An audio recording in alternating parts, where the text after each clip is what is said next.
My name's Ronald Ennis. I've been raised on Charles Newland Road over here, basically all my life. My family is from the neighborhood of Charles Newland Road. I come from the Popes, I come from the Lamberts, I come from the Lockamies. I come, of course, from the Ennises, Godwins, Lees, just name it, they're in here. I tell people all the time that you can't talk about anybody around here because if you do, you're talking about your kin. So people has to realize be careful when you're throwing off on someone that lives in this community. What I'm going to try to tell today is something that my grandfather told me, who I might add raised me most of my life. I was born by an unwed mother. My real father was out of the picture and never was in my life. But my grandfather, like I said, he ended up a sharecropper. He was a white slave. I remember one of the stories my uncle told me one time. He said Daddy moved to where he could get a better house. He said he was constantly on the move. He said he'd worked with somebody for 2 or 3 years, and if a neighbor down the road offered him a better house, he was gone, and they'd be on a different farm the next year. Yeah, because nobody made a lot of money sharecropping, but the one thing you did afford you was hopefully the person you're sharecropping for had a house to house your family. So that's the only real, you wouldn't quote unquote get a raise, but you could get a nicer house. You get a better house. Family. You get a better house. But my grandfather was an interesting man. He, like I said, he was self-taught. He learned how to read and write on his own. He learned how to add and subtract. In fact, he could add and subtract better than most cash registers. Faster too. He couldn't tell you how he did it, but he could do it. Right. I'd come home from school sometime and I'd say, "Papa, what's the answer to this?" And he'd say, "Well, what is it?" And I'd tell him so and so and so and so. And he'd say, 105, 320, whatever the answer was. And I'd say, "Well, how did you get it?" "Well, I don't know, but that's the answer." And when I would finally work it out, that would be the answer. He couldn't always tell you exactly how he got it, but he got it. But he was an interesting man. He worked hard all his life. My mother was one of his children. He had 5 children, 4 boys and a girl. And my mother was one of them. And she didn't do too bad. But a little bit about me. When I was a little boy, I was running around and of course, like I said, my mother was an unwed woman, and men would come by and see her, and they'd find out about me, and they wouldn't come back no more. Mm-hmm. In fact, Brad Paisley wrote a song about me, and I know he did. He had somebody looking around at me. But one day, Broadus Phillips, who lived over on Altar Mill Road, come up to the house. And he had this man with him. The man got out.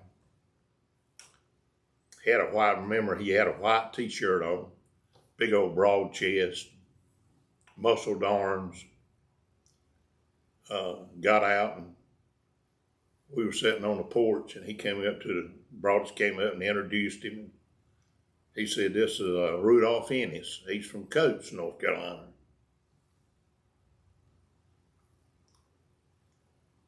So, won't took long, a day or two, he came back to see my mother.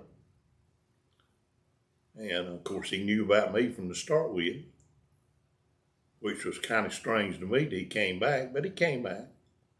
And he kept coming back. There was something there he liked. And some months later, one Saturday morning, he came driving up. And I noticed that mother had got up that morning and put her on a real nice dress, you know, got all flossed up. She said, we'll be back after a while. Well, I didn't know that after a while was going to be all day. But late that afternoon, they came back, and they had been to Dillon, South Carolina, and got married. So she said, she told me that they were going to go by and pick up his two sons. His first wife had burnt to death in a fire and left him with two boys. And then we were going to Coates and live with him. I didn't want to leave Granny and Grandma. That's been my home since I was born, you know. But I went along. We go pick up them two boys, and Wayne, who is my brother next to me, we decided we'd find out who was the biggest men the first day. So we fought like cats and dogs, and they finally broke us up. And to this day, we probably never figured out which one was the best man. But anyhow, he took us on the Coates, and one day he asked me, he said, would you like for you to have my name? And I liked him. I liked Wayne and Jimmy. And I said, well, sure, it was time to go to school. And he said, well, would you like for me to adopt you and give you my name? And I said, sure. So I started out to school at Coates, North Carolina, as an Ennis. And I've had that name ever since, all my life. But it doesn't take much for a man that is equipped to be a father. Any man can be a father. But you got to work on being a daddy. And that's what I said at his funeral. You got to work at being a daddy. Now, he was tough. He was a tough man. He was old school. When he whooped one of us, he whooped all three of us. When he didn't make no difference between his kids and me. He treated me just exactly like he treated his toys. And we grew up like that. And then him and Mama had a boy, another boy. So that made four of us. And then they had a girl. So they had yours, mine, and ours, all in one family. Rudolph Ennis was my hero. Now, when I became 13 years old, I would come down every summer and stay with my grandparents during summer, and I'd work, and we'd use that money to buy my school clothes. And then when school started back, I had to go back, you know, go to school. Well, I'd been there one summer. I turned 13 during that summer, and my grandmother was a cripple. She was an invalid. She was in a wheelchair. And by the time I got 12 years old, I was a pretty good, big, strapping boy. And if we went anywhere, I would take the wheelchair out and put it in the car. Well, I'd take her and put her in the car. Then I'd take the wheelchair out and put it in the trunk of the car. We called them the boot. And when we got to where we were going, I would take the wheelchair in. I'd pick her up in my arms, and she didn't weigh much. She was a little small one. I'd pick her up in my arms, take her in, put her in the wheelchair. When we got back, it was the same trip. And when the summer was over that year, my grandfather said, I'm going to talk to your mother about letting you come and stay all the time. Well, that was fine with me, you know. I love to be down here anyhow.